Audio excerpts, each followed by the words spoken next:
আল্লাহ এত নিয়ামত আমাদেরকে দিয়েছেন, এই নিয়ামতগুলো গুণে শেষ করা যাবে না। বিষ্ণু বলেছেন সব সময় তোমার জিহ্বাটাকে আল্লাহর জিকির আর প্রশংসা দিয়ে ভিজিয়ে রাখো। কি করবেন? ভিজিয়ে রাখবেন। আরব বিশ্বে আমরা যখন পড়াশোনা করতাম তখন দেখতাম যে রাস্তাঘাটে বিভিন্ন জায়গায় আজকারগুলো, আল আদইয়াতুল মাসুরা, মাসনুন দোয়াগুলো তারা লিখে রাখতো, যাতে মনের অজান্তেই তাদের চোখ ওই সাইনবোর্ডে পড়লে তারা যেন ওই দোয়াগুলো পড়তে পারে। রাস্তার মধ্যে লেখা থাকতো সুবহানাল্লাহ, আলহামদুলিল্লাহ, আল্লাহু আকবার, লা ইলাহা ইল্লাল্লাহ। আপনি উঁচু কোনো জায়গায় উঠবেন বা লিফটে দিয়ে উপরে উঠবেন, সিঁড়ি দিয়ে উপরে উঠবেন, ওঠার সময় বায়ে লেখা আল্লাহু আকবার। কারণ হাদিসে এসেছে ইদা সাইদনা কাব্বারনা, আমরা যখন উপরের দিকে উঠতাম আমরা পড়তাম আল্লাহু আকবার। ওয়া ইদা নাযালনা সাব্বাহনা, আর যখন আমরা নিচের দিকে নামতাম আমরা পড়তাম সুবহানাল্লাহ। এজন্য হেঁটে হেঁটে কিংবা সিঁড়ি দিয়ে কিংবা লিফট দিয়ে, এলিভেটর দিয়ে আপনি যখন উপরের দিকে উঠবেন কি পড়বেন? আওয়াজ করে পড়েন, কি পড়বেন? আর নিচের দিকে নামলে কি পড়বেন? এই তাসবিহগুলো পড়ে পড়ে জিহ্বাটারে ভিজিয়ে রাখার দরকার আছে না নাই? আমরা যেন আল্লাহর জিকির আর শুকর দিয়ে আমাদের হৃদয়টাকে, জিহ্বাটাকে সিক্ত করে রাখতে পারি। আল্লাহ তুমি তৌফিক দাও। ফরজ সালাতের পরে বিশ্বনবী তাসবিহগুলো পড়তেন, আমরা পড়তে চাই না। আল্লাহ রাসূল সাল্লাল্লাহু আলাইহি ওয়াসাল্লাম সালাম ফেরানোর পরে পড়তেন আল্লাহু আকবার, 3 বার পড়তেন আস্তাগফিরুল্লাহ, আস্তাগফিরুল্লাহ, আস্তাগফিরুল্লাহ, সুবহানাল্লাহ 33 বার, আলহামদুলিল্লাহ 33 বার, আল্লাহু আকবার 33 বার, লা ইলাহা ইল্লাল্লাহ ওয়াহদাহু লা শারীকা লাহু, লাহুল মুলকু ওয়া লাহুল হামদু ওয়া হুয়া আলা কুল্লি শাইইন কাদির। আয়াতুল কুরসি পড়তেন, লম্বা লম্বা অনেক দোয়া করতেন। এগুলো আমরা করি না, আমরা ছোট্ট একটা মুনাজাতের জন্য পাগল হয়ে যাই, তাই না? আসসালামু আলাইকুম ওয়া রাহমাতুল্লাহ, আসসালামু আলাইকুম ওয়া রাহমাতুল্লাহ, আল্লাহুম্মা আমিন বিরহমাতিকা ইয়া আরহামার রাহিমিন, তাই না? আমিন ইয়া আরহামার রাহিমিন। তো হইলো কিছু? তাড়াহুড়ো করবেন না, তাসবিহ পড়বেন, জিকিরগুলো পড়বেন, এগুলো আপনার অন্তরটাকে সিক্ত রাখে। ফরজ সালাতের পরে আয়াতুল কুরসি পড়তে হয়। মান কারা আয়াতুল কুরসি দুবুরা কুল্লি সালাতিন মাকতুবা লাম ইয়ামনাহু মিন দুখুলিল জান্নাতি ইল্লাল মাউত।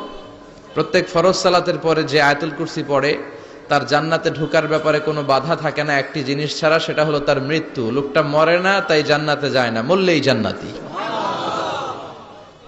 প্রত্যেক ফরজ সালাতের পরে আয়াতুল কুরসি পড়বেন তো? আর সর্বাবস্থায় বেশি বেশি করে পড়বেন আস্তাগফিরুল্লাহ। কি পড়বেন? আমার সাথে আওয়াজ করে পড়েন আস্তাগফিরুল্লাহ, আর আওয়াজ করে পড়েন আস্তাগফিরুল্লাহ। বেশি বেশি যারা ইস্তেগফার পড়ে তাদের 5টা লাভ। আওয়াজ করে বলতে হবে কয়টা? 5টা। নাম্বার 1, মান লাজিমাল ইস্তিগফার জাআলাল্লাহু লাহু মিন কুল্লি দীকিন মাখরাজা। যে সব সময় ইস্তেগফারের সাথে লাজিমা মানে লেগে থাকে, আঠার মতো। কিসের মতো? চুইংগাম খান না আপনারা? চুইংগাম যদি হাতের মধ্যে লাগান আঠার মতো লেগে থাকে না? বাচ্চারা আবার দুষ্টামি করে চুইংগাম খেয়ে আরেকজনের চুলের মধ্যে লাগায় দেয়, আছে না নাই? তখন সরিষার তেল দিয়ে ছুটাইতে হয়, তাই না? তো মান লাজিমাল ইস্তিগফার, যে ইস্তিগফারের সাথে আঠার মতো লেগে থাকে, সে 5টা জিনিস পায় জীবনে। চিল্লায় বলেন না কয়টা?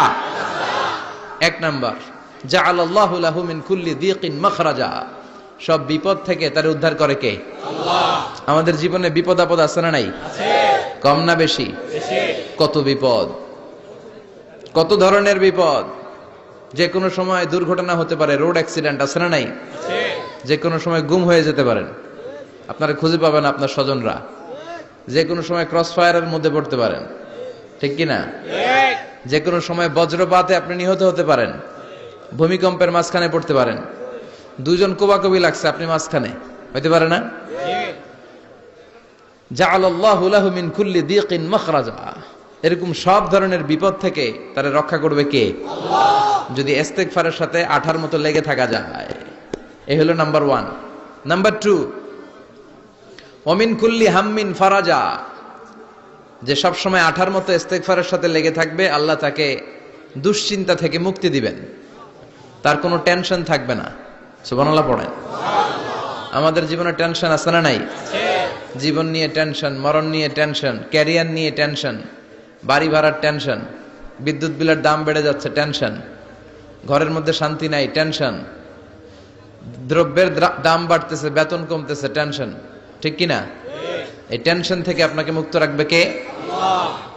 নাম্বার 3, ওয়ায়ারযুকহু মিন হাইসু লা ইয়াহতাসিব, এমন জায়গা থেকে আল্লাহ আপনাকে রিজিকের ব্যবস্থা করবে আপনি কল্পনাই করতে পারবেন না। রিজিক দেওয়ার মালিক কে? আল্লাহ। কেউ যেটা পারে না, পারে কে? আল্লাহ। এমন জায়গা থেকে তিনি রিজিক দিবেন আপনি কল্পনাই করতে পারেন না, আপনি হিসাবই করেন না যে এখান থেকে কিছু রিজিক আমি পাবো, কিন্তু আল্লাহ ব্যবস্থা করে দিয়েছে। সুবহানাল্লাহ পড়েন। 4 নাম্বার, যতক্ষণ ইস্তেগফারের সাথে আঠার মতো লেগে থাকবেন আল্লাহর কোনো শাস্তি আপনার উপর আসবে না। ওমা কানা আল্লাহু মুআযযিবাহুম ওয়া হুম ইস্তাগফিরুন, যতক্ষণ আপনি ইস্তেগফার পড়বেন আল্লাহর আযাব আপনারে পাকড়াও করবে না। 5 নাম্বার হচ্ছে আল্লাহ আপনাকে মুস্তাজাবুদ দাওয়া বানিয়ে দিবে। মুস্তাজাবুদ দাওয়া মানে এমন ব্যক্তি, যেই ব্যক্তি দোয়া করা মাত্রই দোয়া কবুল করে কে? আল্লাহ। সবসময় ইস্তেগফার পড়তে রাজি আছেন তো? আপনারা ইমাম আহমদ ইবনে হাম্বলের নাম শুনেছেন? আমরা ইসলামে 5টা মাযহাবের প্র্যাকটিস করি, কোরআন সুন্নাহর আলোকেই আমরা করি। হানাফি, শাফিঈ, মালিকি। 4 নাম্বারটা আপনারা বলেন। হাম্বলি। হানাফি, শাফিঈ, মালিকি, তারপরে হাম্বলি। এই হাম্বলি মাযহাবের ধারক এবং বাহক ইমাম আহমদ ইবনে হাম্বল। উনি অনেক বড় যুগ শ্রেষ্ঠ মুহাদ্দিস ছিলেন। একক স্বতন্ত্র হাদিসের কিতাব হিসেবে পৃথিবী খ্যাত যে হাদিসের কিতাবটা, যেটার মধ্যে সবচাইতে বেশি সংখ্যক হাদিস আনা হয়েছে, মুসনাদ আহমদ ইবনে হাম্বল, এটার রচয়িতা উনি। সুবহানাল্লাহ পড়েন। প্রায় 40,000 হাদিসের কালেকশন ওই কিতাবের ভেতরে আছে। এই হাদিস কালেকশনের জন্য ইমাম আহমদ ইবনে হাম্বল বছরের পর বছর, যুগের পর যুগ, শহর থেকে গ্রাম, গ্রাম থেকে শহর চষে বেরিয়েছেন। ওনার শেষ জীবনটা উনি হাদিস সংগ্রহের কাজে ব্যয় করেছেন। একবার এক সফরে তিনি রাত্রিবেলা বেরোলেন।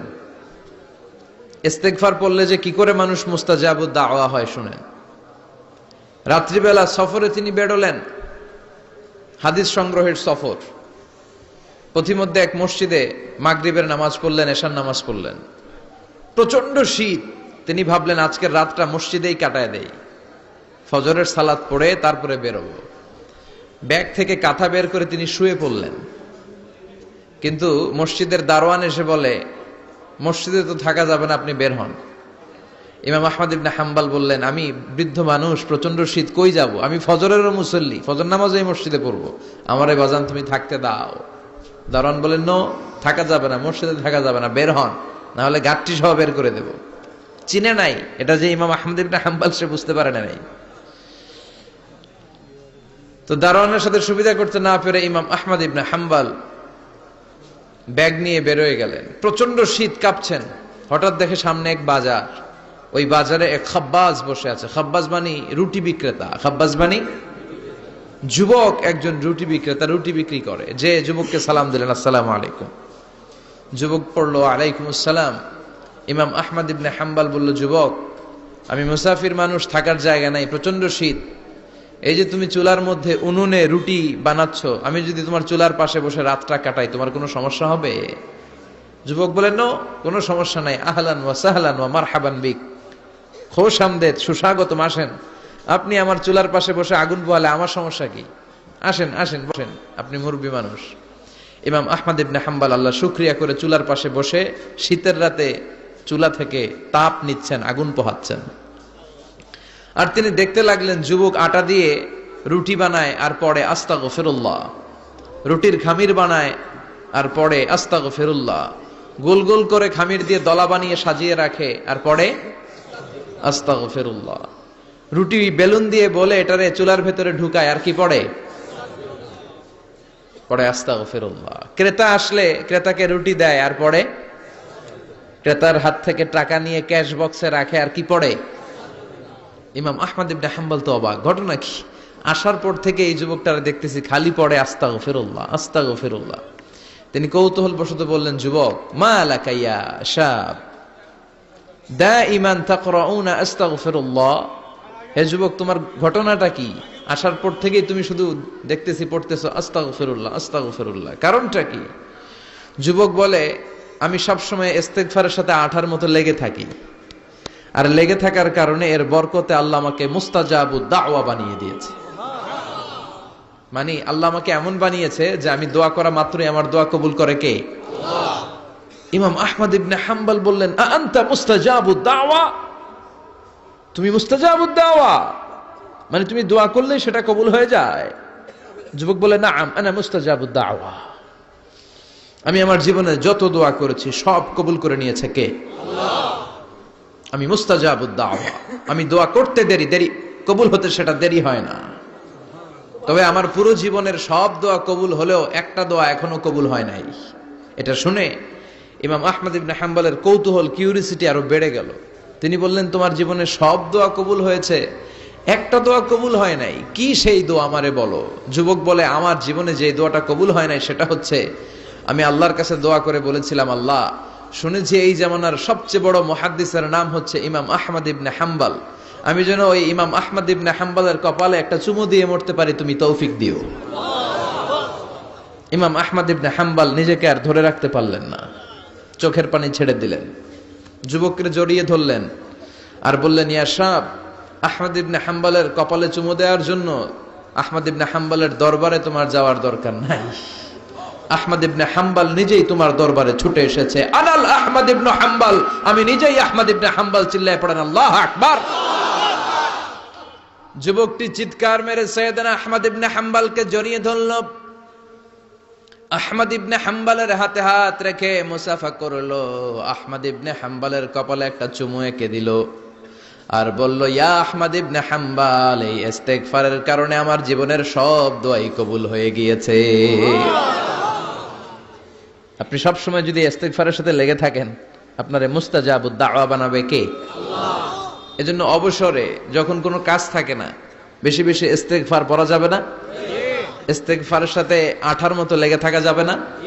আওয়াজ করে পড়েন আস্তাগফিরুল্লাহ, আরো জোরে পড়েন আস্তাগফিরুল্লাহ, আরো জোরে পড়েন আস্তাগফিরুল্লাহ। আল্লাহ আমাদের ইস্তেগফার তুমি কবুল করো, আমিন। আরো জোরে পড়ি আমিন।